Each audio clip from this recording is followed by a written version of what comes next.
Today I've got a new way to paint skeletons. So this is what we end up with. Here we go.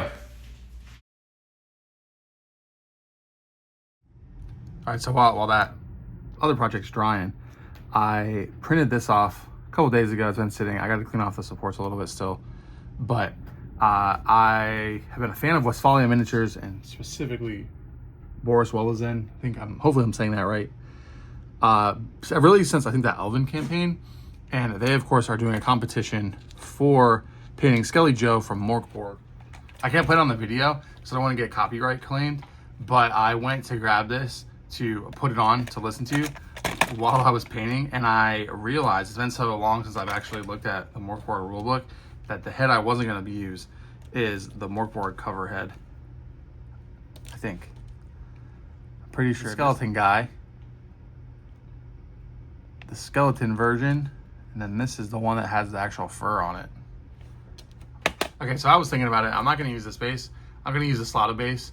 One, because if I risk cutting this and snap a leg or break it or something, I'm not going to have time to reprint one and still get it painted. And two, I have the actual cast version of this from Westfalia, but from before they had their tribe. So go subscribe on My Mini Factory to Westfalia. They make awesome miniatures. I painted some of them on the channel back in the Trench Crusade days, showing a lot of the sculpts off. But I just don't want to risk breaking it, especially because I got crazy with that over there, not masking taping it and raw dogging it in the glue. So I don't want to get too overzealous with this and to screw myself again, you know? Starting this off on this just normal base with the old super glue and baking soda trick.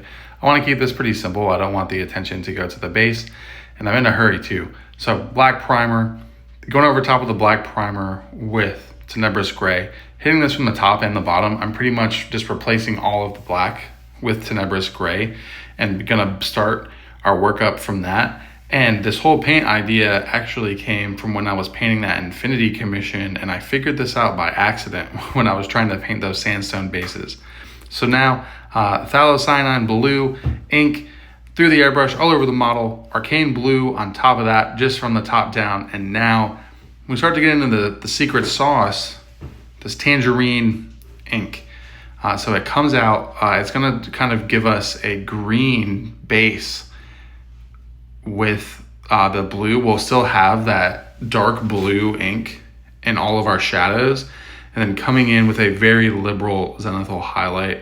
If you don't have an airbrush, I think you could probably dry brush this and get a pretty cool result, because you can kind of see, you'll see at the end of the video, I add a lot of texture in through stippling, and I might try the other one without an airbrush and try a dry brush method, but I don't know, because I really like how this one turned out.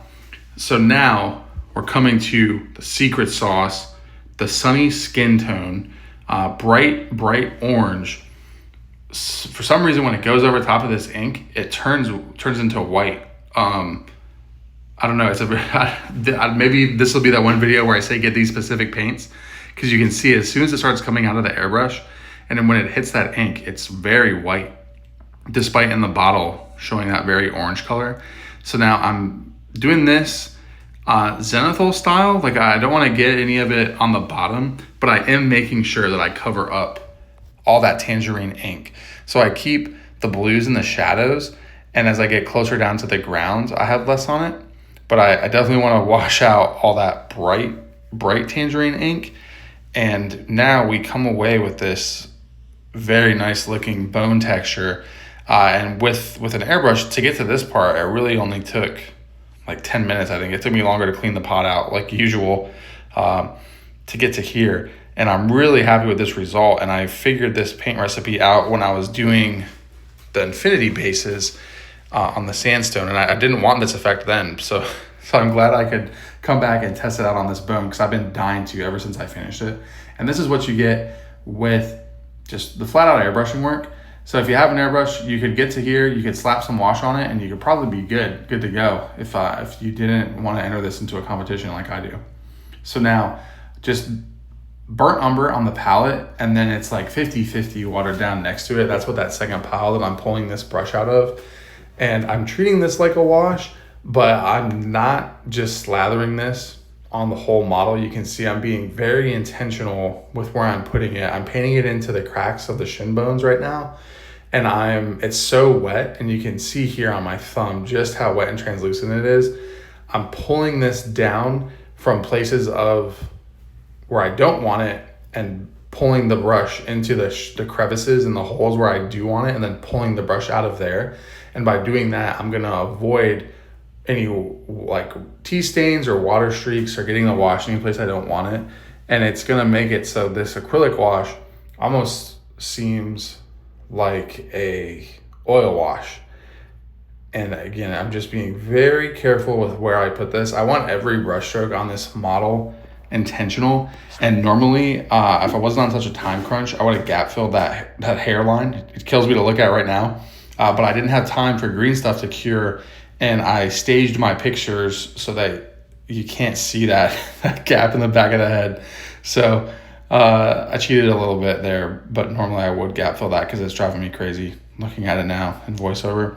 So on this back part, I'm being a little bit more liberal with slamming the wash in, but again, not slathering the whole model, being very selective, getting in between the fingers, and now coming in with that sunny skin tone.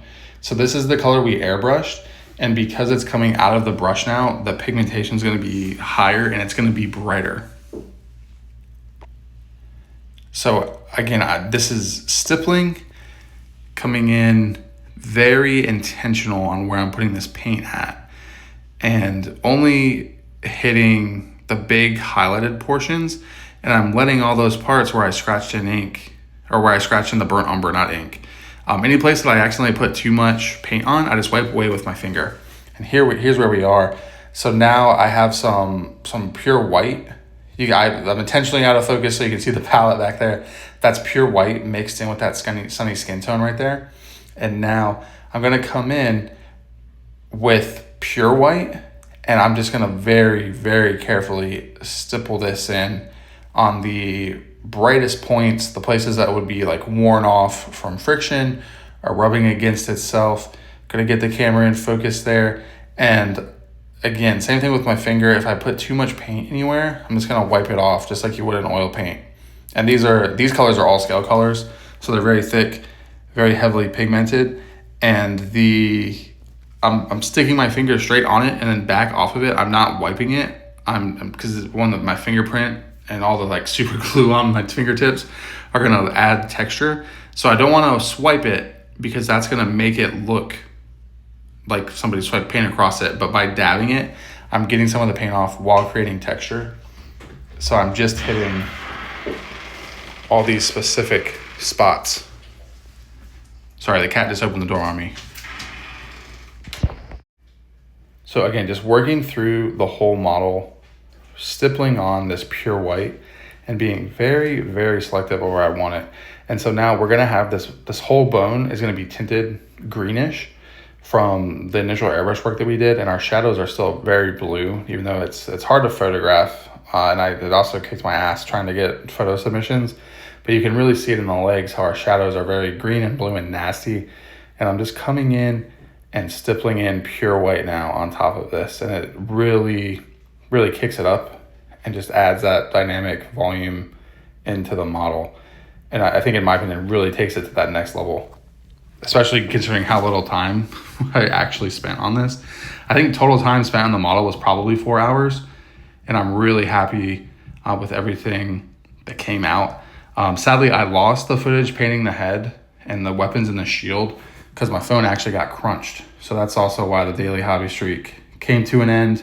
Rest in peace, my 240 day hobby video streak. I kept the hobby streak alive still, but very sad. I just didn't have a way to record or upload, but I'm finally back into everything, which is why this video is finally getting uploaded now. And at least the bone's done. That's what it is. Just a bunch of stippling on that final white. You end up with this.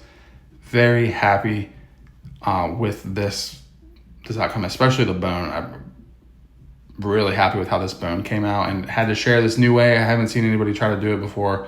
I'm sure I'm wrong about that. Here's some close-up of the bone, so you can see these are all just intentional stippling and intentional brush strokes to really create this nasty warm bone effect. Here's the full model. I have a whole light boost set up. Still can't get decent photos.